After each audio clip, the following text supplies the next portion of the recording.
Co to je kaky? Není tam kaky. Já si myslím, že to nemuselo být tak špatný. Fuj, to je hnusný. Je to hořký. Myslím, že je tam 5 věcí. Citron. Jo. Potom to nečkej. Vážně.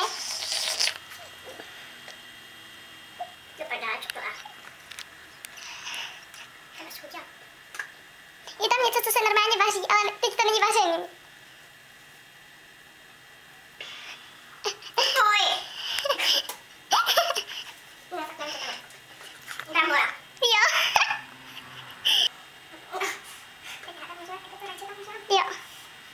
A ještě jedno. Ještě jedno zelenina, co? Ne, ovoce. Který není cejtí. Moc ne. A nám to není. Ne. Možná řekla bych hruška. Ne, vy máte hrušku? A nám to taky není, protože ten by si neotevřela. Takže možná mandarinka. Jo, správně! Víš? Už je to ochutnej. Tak počkej. Já se toho bojím, je to fakt hnusný. Z začátku ten první je v pohodě. Dej si pořádně. Je tam cítit citron hodně. Dej si pořádně, protože potom začneš cítit, jako co tam je. Tohle šup, tohle do pusy. No, a teď se ti to bude rozkládat. Můj kuchta.